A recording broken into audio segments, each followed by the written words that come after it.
बीच की दीवार। सुजाता अपने मायके क्यों नहीं जाना चाहती थी।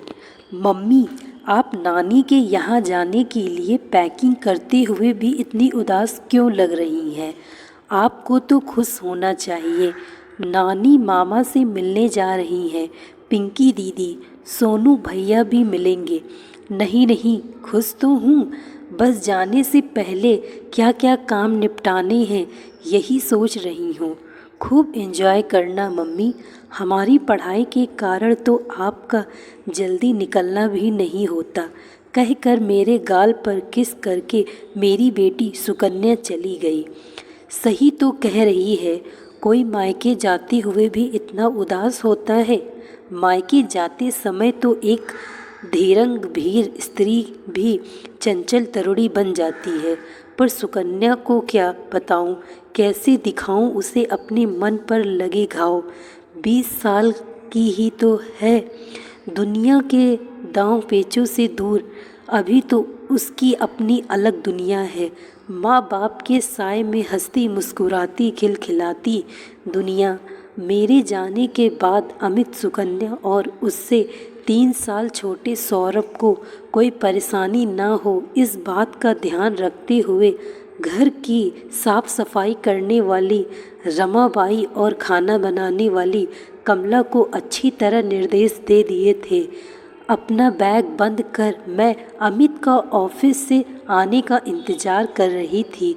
सौरभ ने भी खेल कर आने पर पहला सवाल यही किया, मम्मी पैकिंग हो गई? आप बहुत सीरियस लग रही हैं, क्या हुआ? नहीं, ठीक हूँ, कहते हुए मैंने मुस्कुराने की कोशिश की। इतने में अमित भी आ गए। हम चारों ने साथ डिनर किया। खाना खत्म होते ही अमित बोले, सुजाता आज टाइम पर सो जाना, अब किसी काम की चिंता मत करना। सुबह 5 बजे एयरपोर्ट के लिए निकलना है। सब काम निपटाने में 11 बज ही गए। सोने लेटी तो अजीब सा दुख और बेचैनी थी। किसी से कह नहीं पा रही थी कि मुझे नहीं जाना माँ के घर। मुझे नहीं अच्छे लगते लड़ाई झगड़े।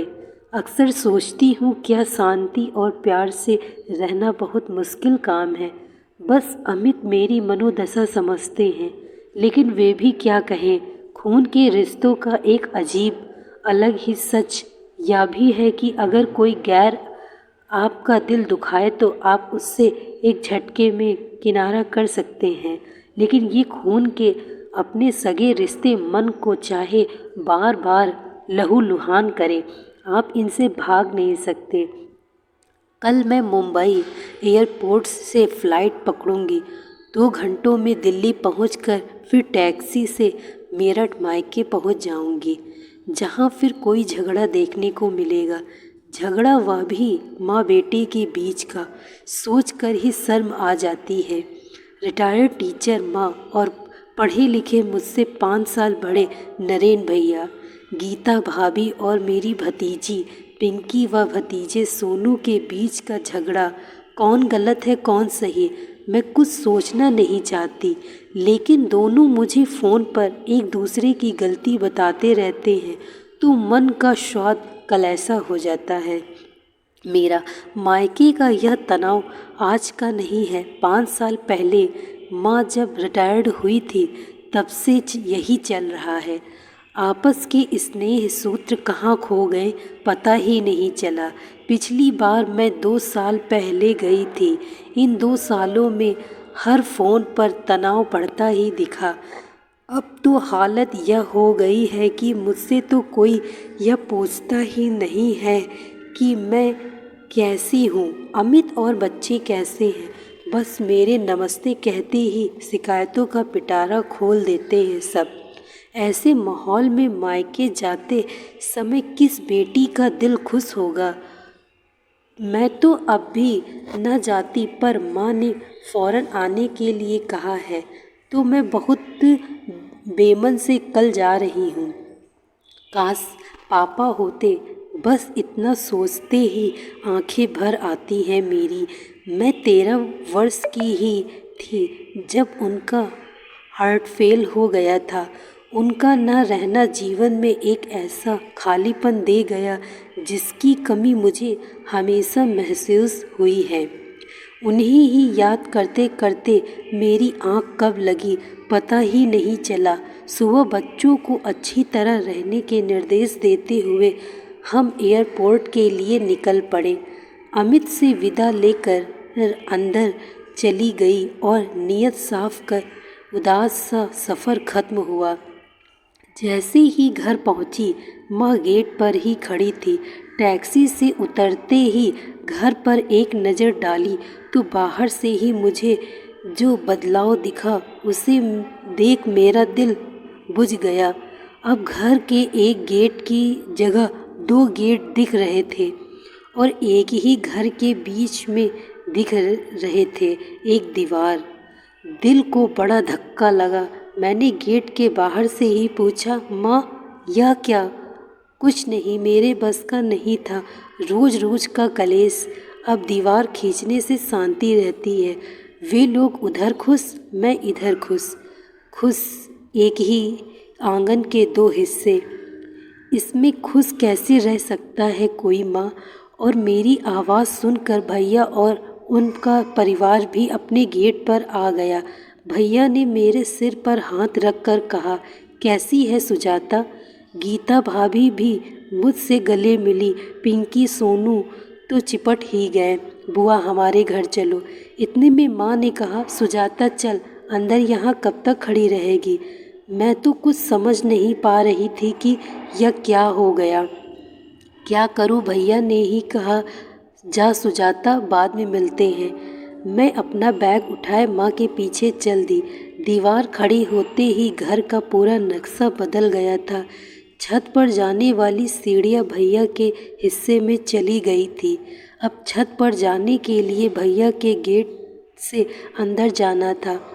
आंगन का एक बड़ा हिस्सा भैया की तरफ था और एक छोटी गैलरी माँ के हिस्से में, जहाँ से बाहर का रास्ता था। आंगन और गैलरी के बीच खड़ी एक दीवार, जैसे देख देख कर मेरे दिल में हौल उठ रहे थे। माँ एकदम शांत और सामान्य थी। नहा धोकर मैं थोड़ी देर लेट गई। माँ चाय ले आई और फिर खुल गया शिकायतों का पिटारा। मैं अनमनी सी हो गई। इतनी दूर मैं क्या इसलिए आई हूँ कि यह जान सकूँ कि भाभी ने टाइम पर खाना क्यों नहीं बनाया, भैया भाभी के साथ उनके मायके क्यों जाते हैं, बार बार भाभी उन्हें बिना बताए पिक्चर क्यों गई, वगैरह वगैरह। माँ ने पूछा, क्या हुआ? बहुत थक गई क्या? बहुत चुप है, मैंने भर्राए गले से कहा। माँ, यह दीवार बात पूरी नहीं होने दी। माँ ने बहुत अच्छा हुआ, अब रोज़ की किटकिट बंद हो गई, अब शांति है। अब बोल क्या खाएगी और इन लोगों को सिर पर मत चढ़ाना। मैं अवाक माँ का मुंह देखती रह गई। इतने में दीवार के उस पार से भैया की आवाज़ आई, सुजाता लंच यहीं कर लेना, तेरी पसंद का खाना बना है। पिंकी की आवाज़ भी आई, बुआ जल्दी आओ ना। माँ ने पल भर सोचा, फिर कहा, चल अच्छा एक चक्कर काट आ उधर, नहीं तो कहेंगे माँ ने भाई बहन को मिलने नहीं दिया। मैं भैया की तरफ गई। पिंकी सोनू की बातें शुरू हो गईं। दोनों सुकन्या और सौरभ की बातें पूछते रहे और फिर धीरे धीरे भैया और भाभी ने भी माँ की शिकायतों का सिलसिला शुरू कर दिया। माँ हर बात में अपनी आर्थिक स्वतंत्रता की बात करती है। उन्हें पेंशन मिलती है, वे किसी पर निर्भर नहीं है। बात बात में गुस्सा करती है, समय के साथ कोई समझौता नहीं करती। मैं यहाँ क्यों आ गई मुझे समझ नहीं आ रहा था। कैसे रहूँगी यहाँ? यहाँ सब मुझसे बड़े हैं, मैं किसी को क्या समझाऊँ? और आज तो पहला ही दिन था। इतने में माँ की आवाज़ आई, सुजाता खाना लग गया है, आ जा। मैं फिर माँ के हिस्से में आ गई। मैंने बहुत उदास मन से माँ के साथ खाना खाया।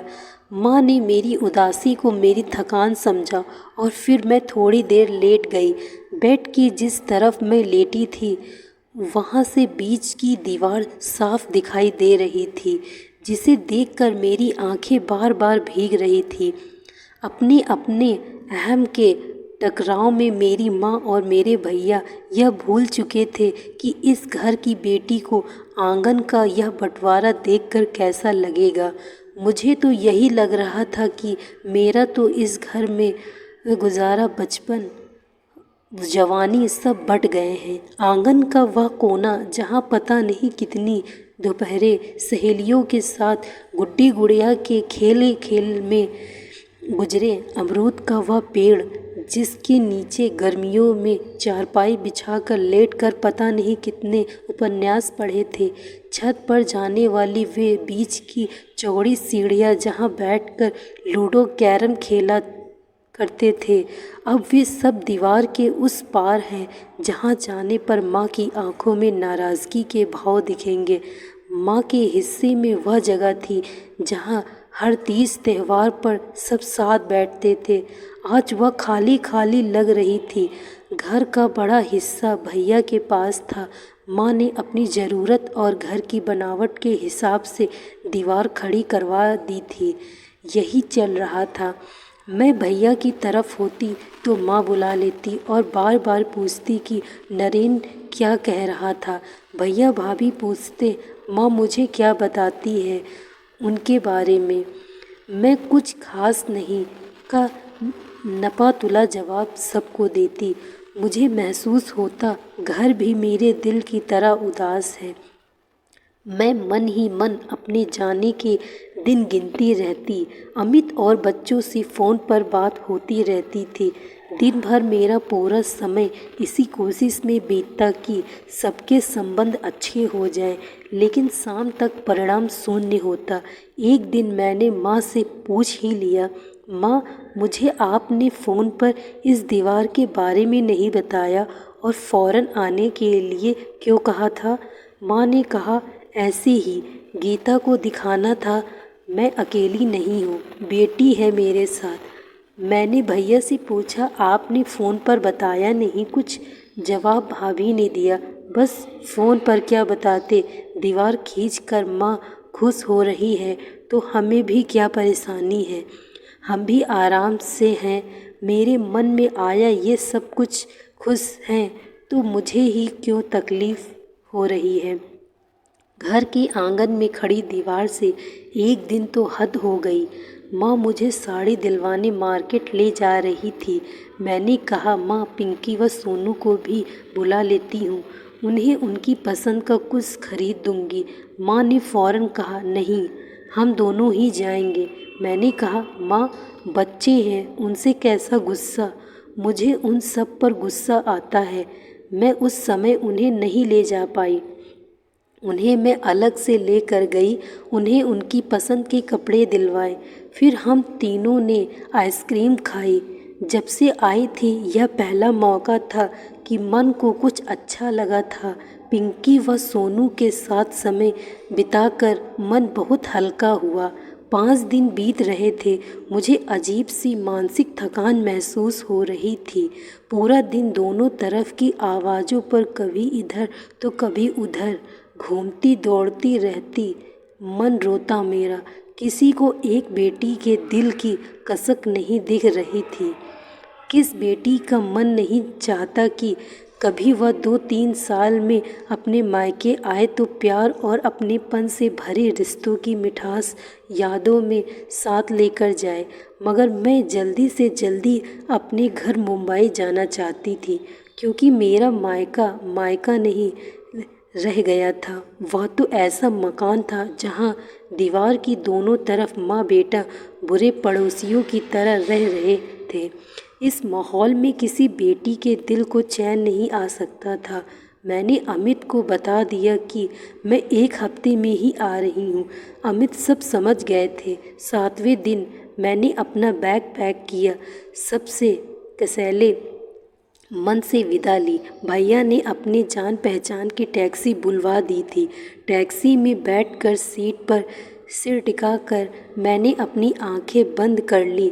लगा विदाई तो आज हुई है मायके से। शादी के बाद जो विदाई हुई थी उसमें फिर मायके आने की, सबसे मिलने की एक आस, चाह और कसक थी, लेकिन अब लग रहा था कभी नहीं आ पाऊंगी। इतने प्यारे मीठे रिश्ते में आई कड़वाहट सहन करना बहुत मुश्किल था। मायके में खड़ी बीच की दीवार रह रहकर मेरी आंखों के आगे आती रही और मेरे गाल भिगोती रही।